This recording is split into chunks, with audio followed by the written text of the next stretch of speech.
Imagínese que usted llega a la casa extenuado del trabajo, usted mira al frente, ve en la mesa una nota escrita. Usted urgente se levanta, mira la nota escrita, pero ve que la letra es de su esposa. Pero la nota dice algo decepcionante. Con estas palabras: me llevo a los niños, ya no quiero estar contigo, tengo otra relación. De verdad que es frustrante, ¿verdad? Desesperante.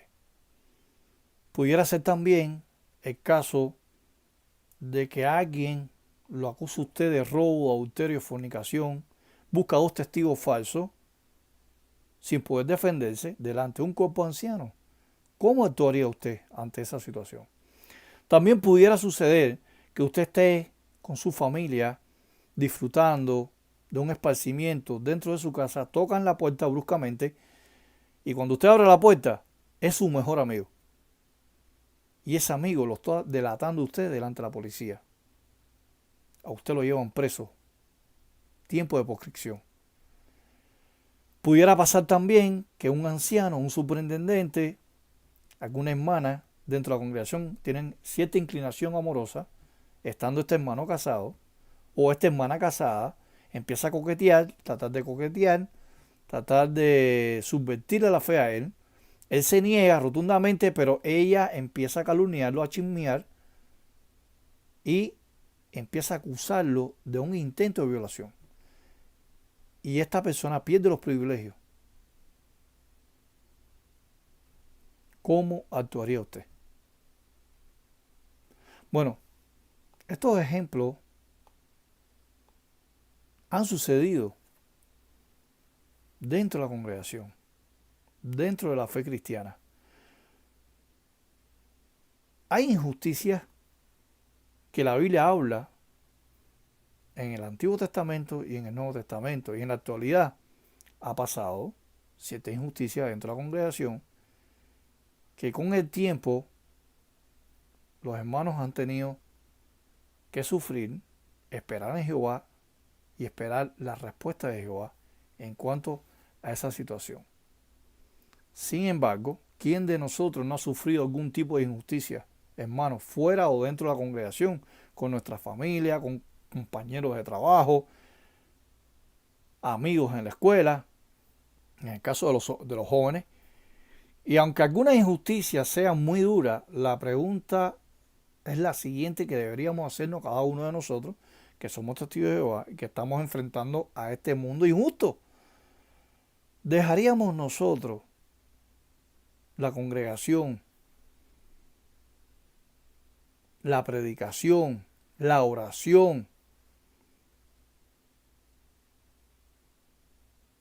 tal vez por no tener la solución en nuestras manos? ¿Usted se alejaría de Jehová por un tipo de situación? Claro que no. Cuando usted va al Salmo 119, 165, dice que los que aman tu ley disfrutan de abundante de paz. Nada será obstáculo para ellos. En otras traducciones dice que nada nos va a hacer caer y nada nos hará tropezar. Eso es lo que dice algunas traducciones bíblicas en cuanto al Salmo 119, 165. ¿No ha pasado alguna vez usted cuando ha caminado por la calle, quizá por un camino muy hostil, y no ha tropezado usted con una piedra grande y no ha sentido usted un gran dolor en el pie por ese golpe? Imaginémonos que usted dentro de la congregación se encuentre una piedra de este tamaño. Un hermano testigo de Jehová, metafóricamente, sea como una piedra de molino, una piedra de toque, una piedra de cantera, una piedra de mar, una roca escondida, como dice Judas.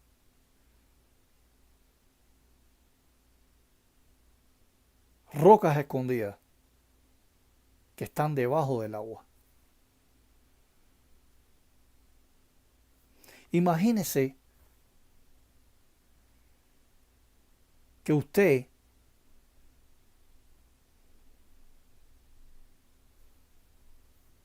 es víctima de una injusticia y eso le causa un dolor emocional.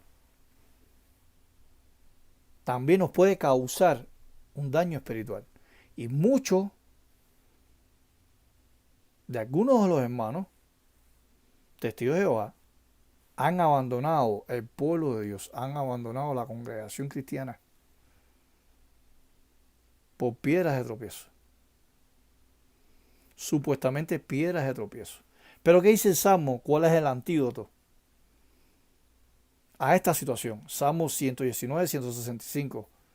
No hay tropiezos para los que aman tu ley.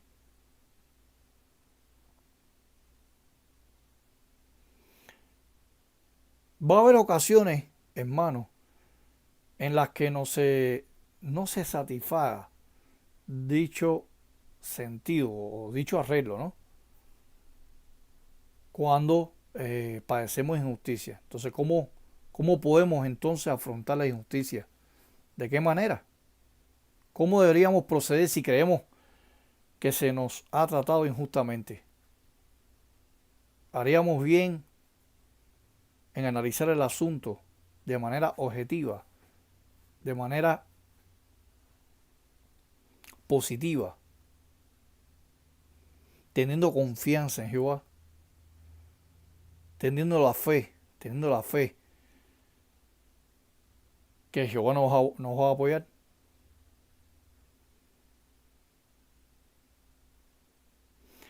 Hay un ejemplo bíblico que quizás muchos de nosotros lo conocemos y es el ejemplo de Jonás. Huyó sin cumplir su misión, pero finalmente fue a Nínive, proclamó su inminente destrucción y al ver que los habitantes hicieron caso a su advertencia, Jehová decidió perdonarlo y preservarlo o preservar la ciudad. ¿Cómo se sintió el profeta Jonás? Bueno, el registro bíblico dice que Jonás le desagradó sumamente y llegó a estar enardecido de cólera. Pensó que Jehová estaba cometiendo una gran injusticia. Fíjense la inmadurez de esta persona.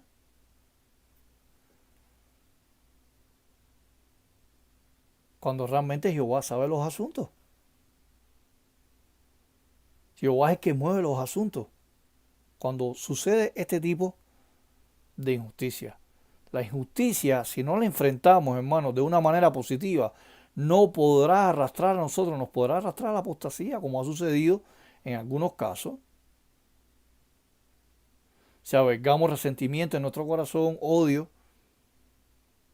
abandonamos la congregación. Porque pensamos que Jehová no va a solucionar los problemas. Eso es falta de fe. Aunque el dolor sea tan intenso, tan insoportable, no se preocupe, con el tiempo Jehová buscará la forma de que se haga justicia. No se desespere, no se desanime, espere en Jehová. Tenga una actitud de espera. ¿Qué dice Jesucristo? Si la fe nuestra es el tamaño de un grano de mostaza, podrá trasladar ¿qué? Rocas gigantes de montañas, de un lugar a otro. Cuando creemos que se ha cometido una injusticia con nosotros, preguntémonos, ¿verá Jehová la situación de un modo diferente?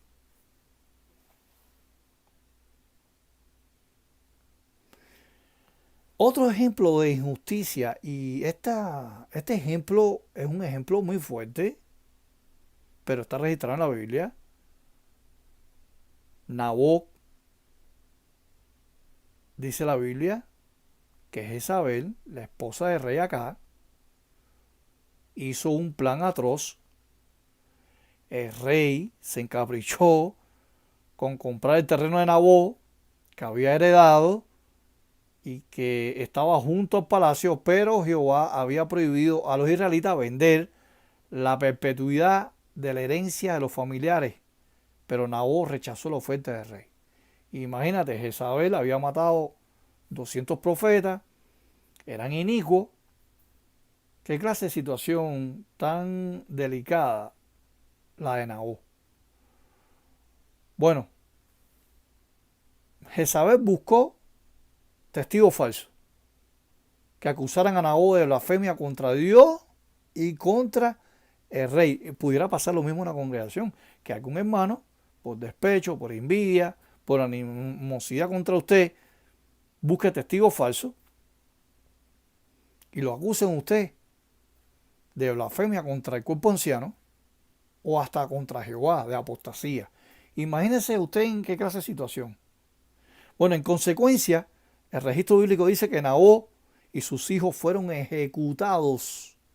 Imagínese cómo debió sentirse Naú cuando la gente empezó a recoger las piedras para lapidarlo.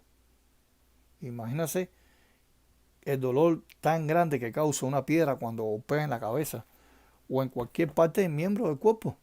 Es un dolor intenso. Imagínese una persona morir lapidado por varias piedras. Una muerte nefasta, horrenda. Bueno,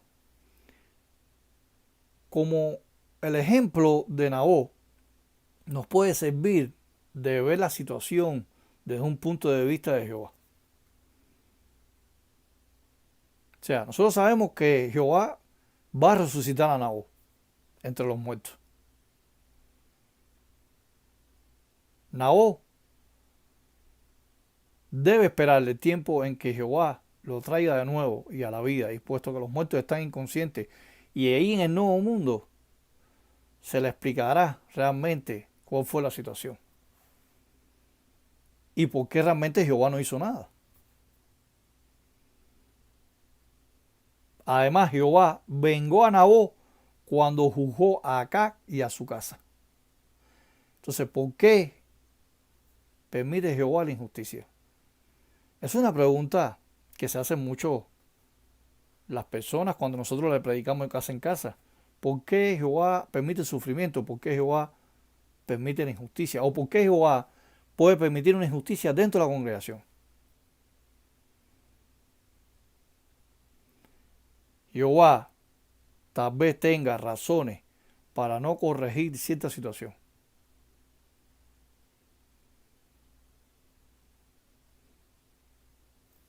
Contrario a lo que dice Santiago capítulo 1 versículo 13, que con cosas malas Dios no someta a prueba a nadie, con cosas malas.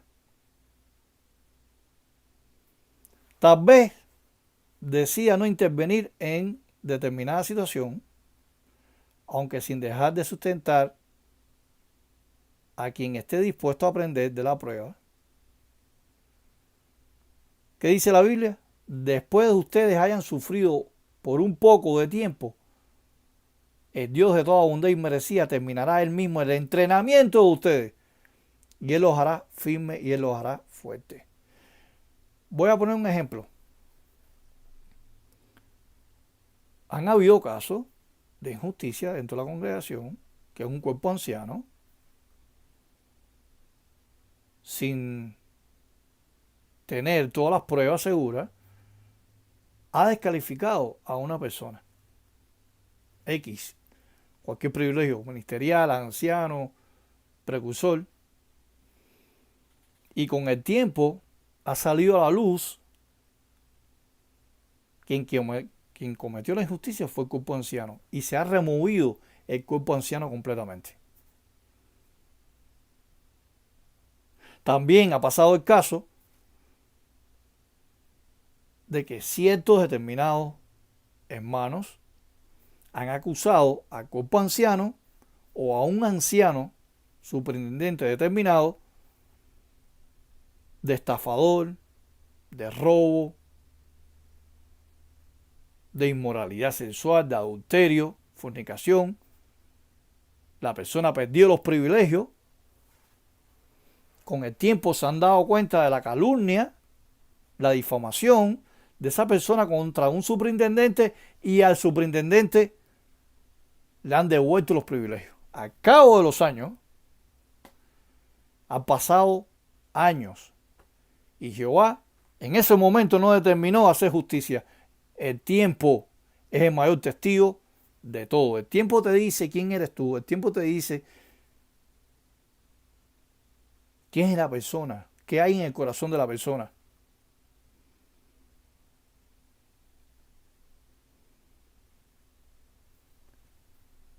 Uno tiene que buscar la forma de tener fe en las promesas de Jehová.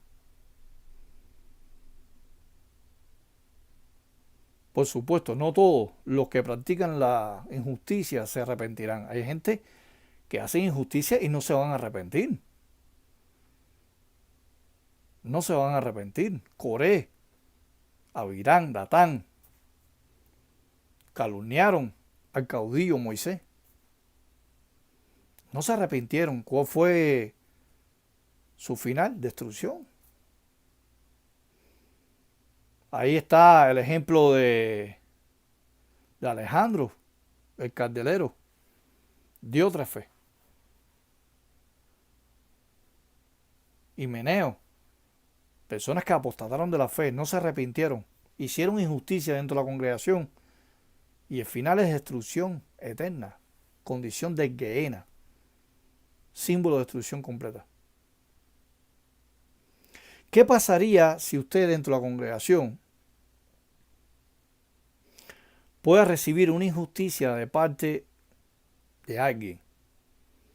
Quizás no le dan un tema en la congregación porque como usted tiene habilidades, esa persona piensa que lo pueda opacar, lo pueda superar en conocimiento y usted le estancan su progreso espiritual.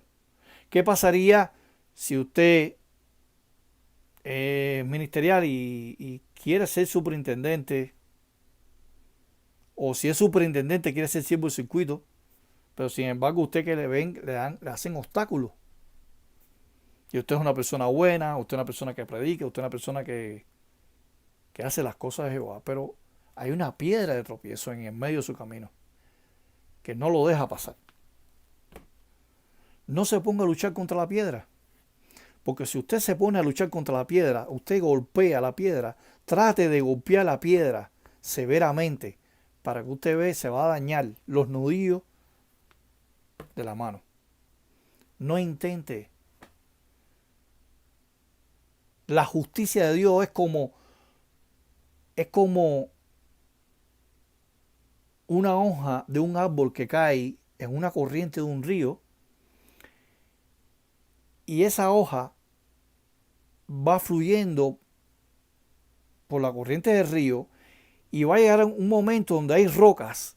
Sin embargo, esa hoja choca con la roca o con la piedra, pero llega un momento en que la hoja se va bordeando todo el lateral de la piedra o de la roca hasta que se va de ese lugar hostil y sigue fluyendo en el río. O sea, la hoja no se detiene.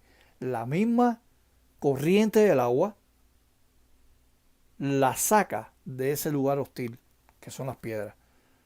La corriente es la palabra de Dios. La hoja es usted. Las piedras son estos hermanos que están bajo el agua, como dice Judas. Piedras sumergidas que lo que hacen es naufragar a ciertos barcos. Naufragar en la fe. Así que porque no le den la oportunidad a usted pasar el micrófono en la congregación, quizá a lo mejor no le inviten a una comida, quizá usted vea favoritismo dentro de la congregación, que a unos le dan privilegio, a otros no, a unos les dan tema y a otros no, o que a alguien siempre se le dé la oportunidad de contar su experiencia en las asambleas, o que antiguamente era el drama, personas que participan en el drama y a usted no se lo dan. O sea, no trate de chocar con la piedra, sea como la hoja, la hojita que cae del árbol y que sigue la corriente. La corriente es la palabra de Dios. Mientras que usted siga la corriente de la palabra de Dios, la misma corriente, la misma palabra, la Biblia, los consejos de la Biblia, lo va a ayudar a usted a no resistir la roca, a no chocar con la roca, que no seguir constantemente chocando con la roca. ¿Qué dijo Santiago en el capítulo 2, versículos 8 y 9? En Santiago capítulo 2, versículos 8 y 9, en su carta, él advierte, el discípulo Santiago advierte, de tener una actitud contraria a la misericordia, a la ley real, a la ley del amor. Y él dijo, si continúan mostrando favoritismo, están obrando un pecado, porque son censurados por la ley como transgresores. Son transgresores las personas que hacen favoritismo. Una persona que hace favoritismo dentro de la congregación, sea nombrado o no nombrado, está pecando. Lo dice Santiago capítulo 2, versículos 8 y 9. De hecho, si favorecemos indebidamente a una persona porque tiene dinero o prestigio, corremos el peligro de volvernos menos sensibles. O sea, porque alguien tenga dinero o porque alguien tenga posiciones y le demos prioridad a esa persona, y un hermano que esté necesitado dentro de la congregación, que sea pobre, quizás no lo invitemos a una comida, a un esparcimiento, e invitamos a esta persona que sí tiene privilegio, esta persona tiene posiciones materiales, mucho dinero, y le demos esa oportunidad. Cuidado que usted está pecando, sea quien sea. Entonces, todas estas cosas nos pueden llevar, si no tenemos un corazón limpio, si no tenemos un buen motivo, si no tenemos fe en Jehová, que pueda solucionar al tiempo debido, tomar la justicia de la mano, nos puede llevar al naufragio espiritual, que es la apostasía. Y muchos de los testigos de Jehová que salen en las redes sociales, la piedra lo ha vencido. La piedra, el obstáculo en su camino lo ha vencido. No ha podido superar ese obstáculo. La pregunta es, ¿por qué no es una muestra de favoritismo tener consideración especial con algunas personas? Lo que estuvimos hablando anteriormente,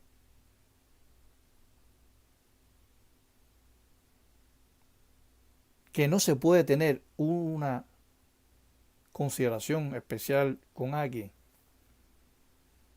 Cuidado.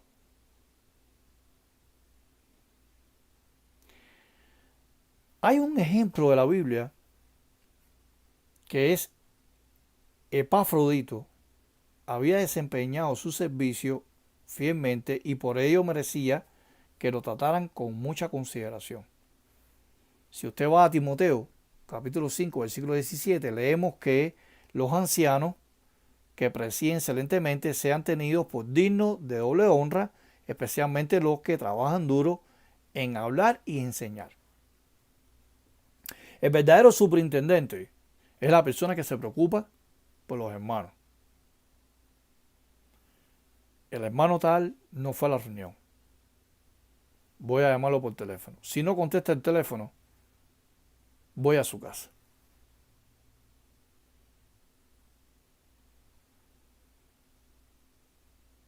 Eso es lo que hace un verdadero superintendente. El verdadero superintendente, cuando mira el registro y ve que hay un hermano que se quedó inactivo en la predicación, que no reportó horas,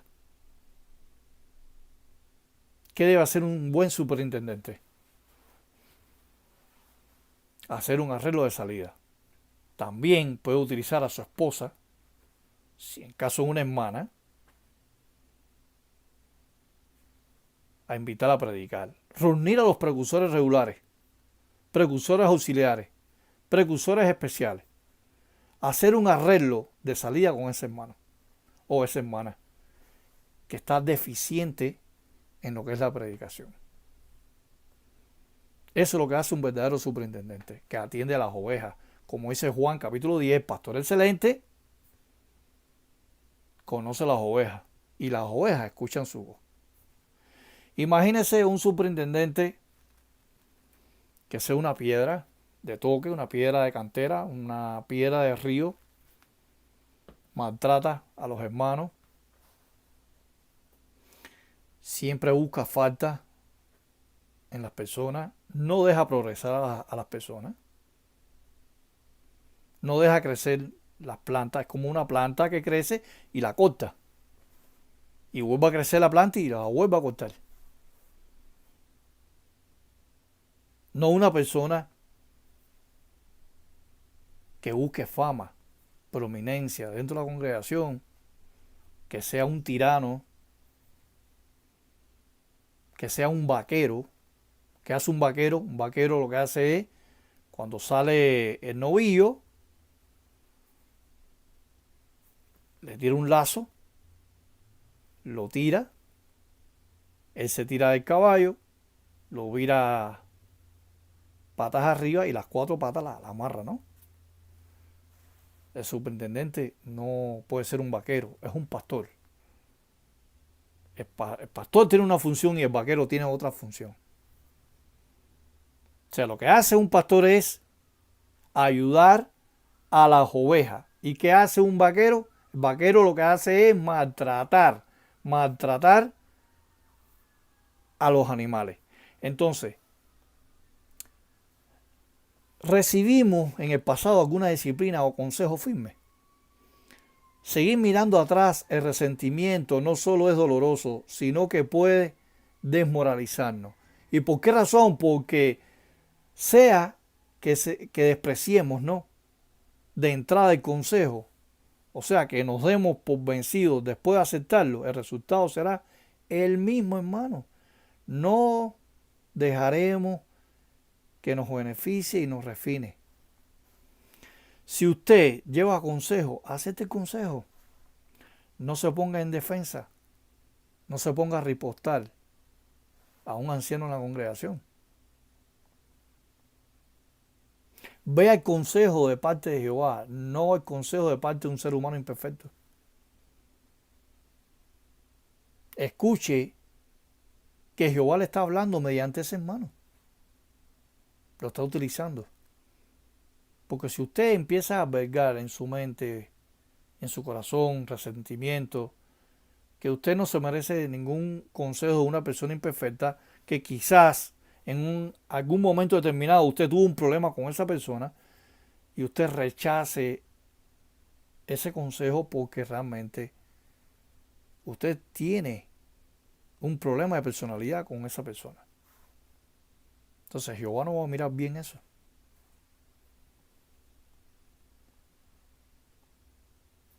Si creemos que se ha cometido una injusticia contra nosotros o contra alguien más de la congregación, recordemos que podríamos estar equivocados, hermanos. Hay situaciones que nosotros no sabemos y a veces nos reunimos en un grupo de personas y empezamos a cuestionar al cuerpo anciano, empezamos a cuestionar de que no se hizo lo que tenía que hacerse, que no se tomaron todas las medidas preventivas y a veces no comprendemos bien la situación porque somos imperfectos, hermanos. Y no siempre conocemos todos los detalles y a veces siempre pensamos lo negativo en la mente. Pero sin importar si comprendemos bien lo que pasó o no, orar, confiar en Jehová y ser leales impedirá que lleguemos a enojarnos con el propio Jehová o con el cuerpo anciano.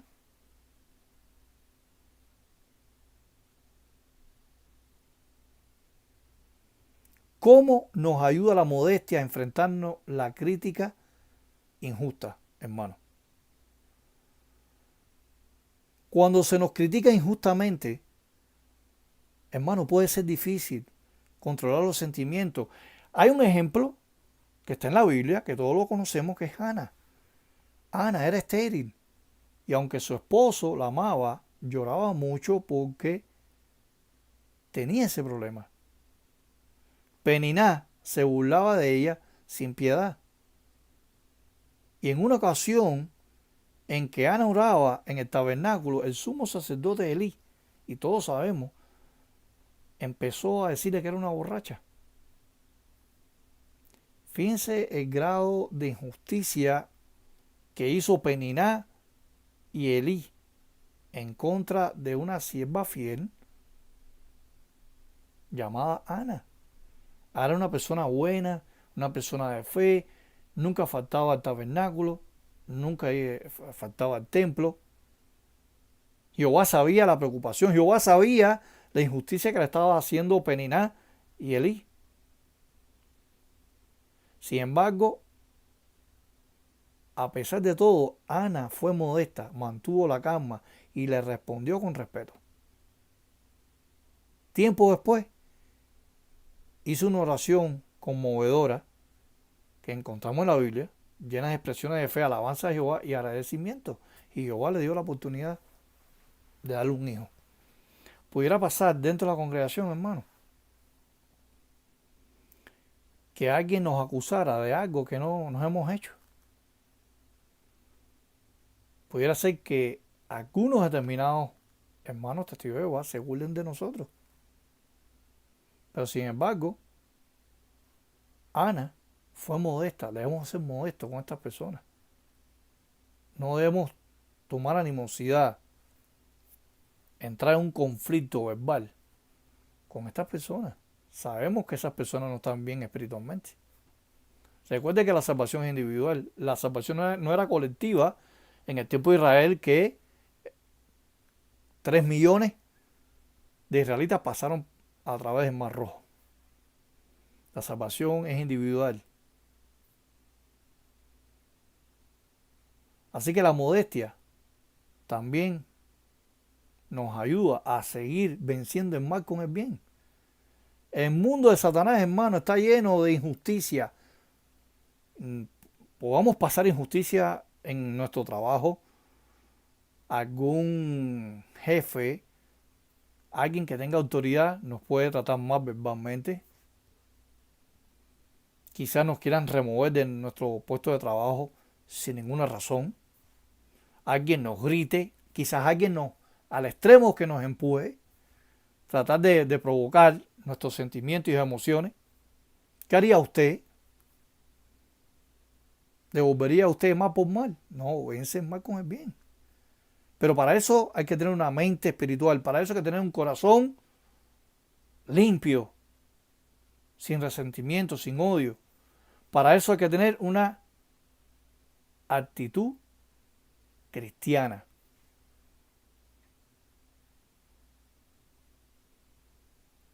Los problemas entre los hermanos espirituales pueden provocar un dolor más fuerte cuando hay cierta rencilla. Pero la persona modesta imita a Jesucristo, hermano. La Biblia dice que cuando lo estaban injuriando no se puso a injuriar en cambio, sino que siguió encomendándose al que juzga con justicia. Imagínense que usted fuera Cristo. Judas traiciona a Cristo. Lo vende por 30 piezas de plata. Imagínense que su hermano en la persecución, en una proscripción, lo delate. Y por causa de ese hermano lo lleven preso. ¿Qué clase de decepción? ¿Qué clase de injusticia? ¿Cómo usted reaccionaría a eso, ante esa situación? Imagínense que Cristo también recibe golpiza, le encajan una corona de espinas completamente afilosas, donde su cráneo sangra, lo flagelan con látigos, con estillas de hueso, le rajan la espalda, empieza a sangrar a Jesucristo y finalmente le clavan unos clavos. ¿Usted soportaría eso? Imagínense que alguien le clave un punzón. Bueno, el instinto humano, usted trataría de golpear a esa persona para que no siga. Bueno, Cristo tuvo que sufrir todas esas cosas. Dice, cuando lo estaban injuriando no se puso a injuriar. Cuando lo estaban amenazando no se puso a estar amenazando a nadie. Jesucristo no se puso a estar maldiciendo a la gente cuando estaba en la estaca, en el poste. Maldiciendo a los soldados romanos porque lo clavaron. o estaba injuriando a los fariseos, a los saduceos, a los escribas, porque le dieron muerte.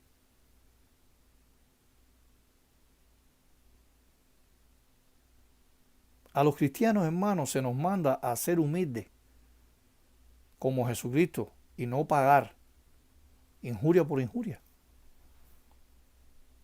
Si nuestras circunstancias nos limitan y nos sentimos incomprendidos, hermanos, el relato de Mefibosé, yo creo que el relato de Mefibosé es uno de los relatos que más fuerza nos podrían dar a nosotros en momentos de injusticia. Esta persona tenía una incapacidad física grave. Tuvo que aguantar que el rey David lo juzgara mal y lo tratara injustamente.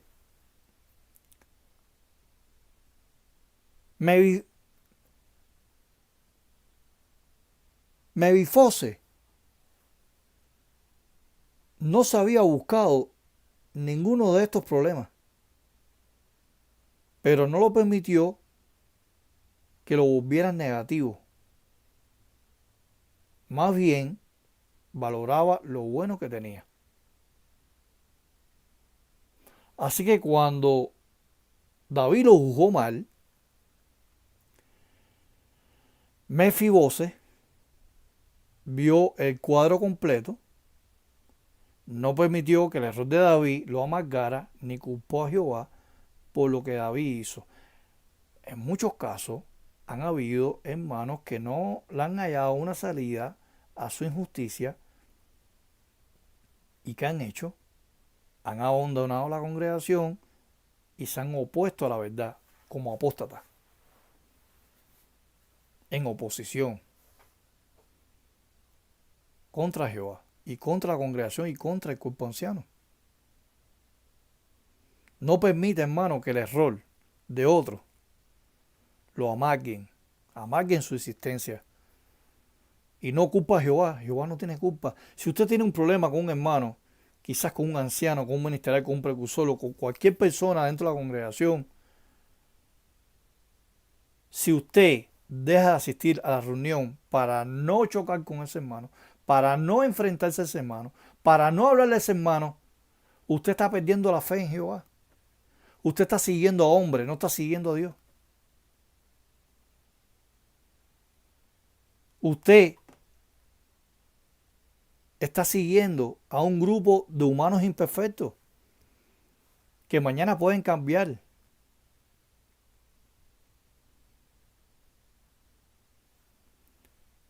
Jehová dejó registrado en su palabra este ejemplo de Mefibosé y la injusticia que hizo el rey David. Y cuando hablo de la injusticia del rey David, es que puede ser que a un alto miembro de la congregación, por su falta de madurez, por falta de conocimiento, puede hacer una injusticia. Pero ¿cómo actuaría usted? ¿Actuaría usted como Mefibosé, que no utilizó ninguna represalia? ¿No sintió despecho por la injusticia que le estaba haciendo el rey David?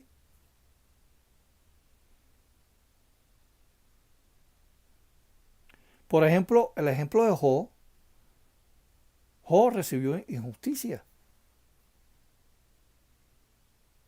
Perdió todo lo suyo, sus cosas materiales, perdió sus hijos. Imagínense, su esposa se puso en contra de él. Sus tres mejores amigos empezaron a cuestionarlo injustamente, al grado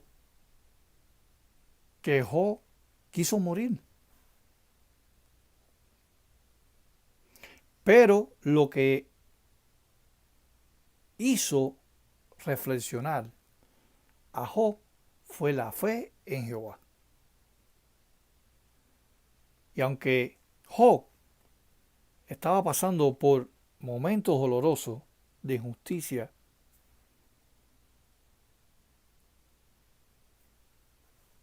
Job dijo mantendré mi integridad. Aunque muera, mantendré mi integridad. Nosotros debemos mantener íntegro nuestra fe en Jehová, no en los hombres. Nosotros no seguimos a hombres, seguimos a Jehová, porque el hombre comete errores. Dice la Biblia, Eclesiastés, no cifre confianza en el hombre, ni en el hijo de noble, porque no pertenece a salvación.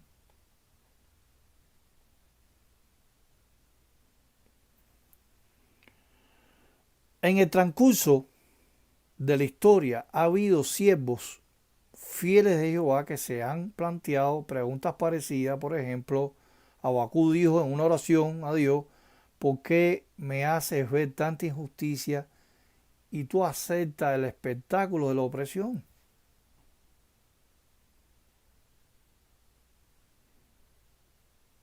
¿Qué dijo Abacú? Ante mí hay robo, violencia por todas partes, discordia, querella. Sin embargo, Jehová no censuró a Abacú por esas expresiones, al profeta, por preguntar con tanta franqueza.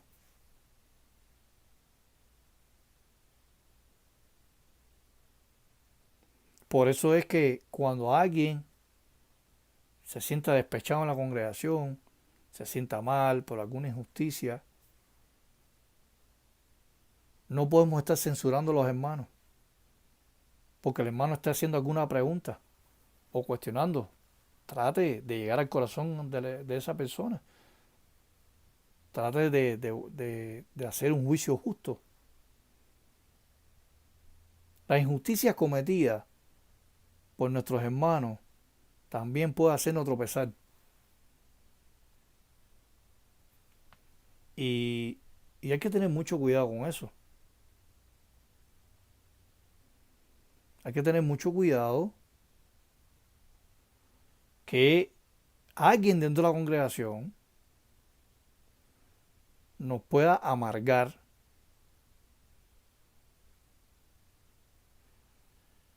nos pueda ver como que nadie nos puede comprender, sea una persona incomprensiva, sea una persona insensible. Cuidado, que usted pueda hacer una piedra de tropiezo. Hay hermanos que son depresivos. Una persona depresiva aquí no puede comprender. Cuidado que usted tenga una actitud de hacer juicio sin saber los asuntos, si la persona está pasando por un proceso de depresión por la muerte de un ser querido, por la pérdida de un trabajo. Quizá la persona sí esté tomando medicamentos por la depresión y usted se burle o haga consejos mal aconsejados. Eso pudiera ser una injusticia. Todos nosotros como testigos de Jehová, hermanos, debemos fijarnos en Jesucristo, lo que hizo Jesucristo, qué hablaba Jesucristo, cómo actuaba Jesucristo.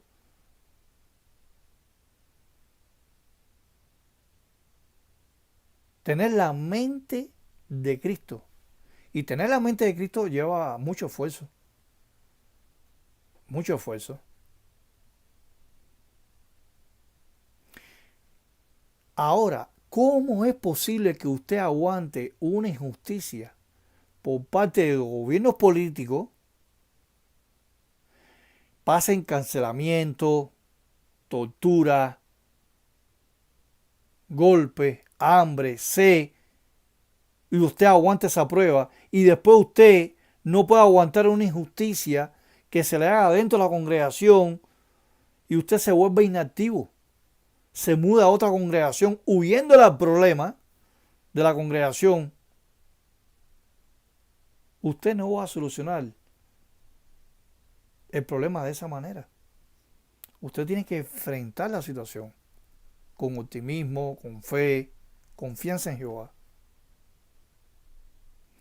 Si usted se va a otra congregación porque usted tiene problemas con un hermano determinado, usted no va a poder solucionar ese problema porque cuando usted llega a la otra congregación va a haber personas, como dice la Biblia, piedras que están abajo del agua, escondidas, que son piedras de tropiezo. Siempre en las congregaciones hay personas de piedras de tropiezo, piedras escondidas que están debajo del agua. Cuando Jesucristo le hizo juicio a las 7 congregaciones de Asia Menor, que aparecen en el capítulo 2, capítulo 3 de Apocalipsis, las clasificó. Le dijo en lo que tenía que mejorar, pero también las elogió. Algunas no tenían amor, otras no tenían fe, otras habían sectarismo, otras habían personas que dejaban que las mujeres tomaran el mando de la congregación, que eran Jezabel. Pero esas son cosas que uno debe tener en cuenta, hermano. Persevera en la oración, siga adelante, deje que Jehová tome la rienda de la justicia. Y de esta forma estaremos apoyando a la congregación, a los ancianos, al esclavo fiel y discreto y a los hermanos. Que pasen un feliz día para todos ustedes y hasta luego.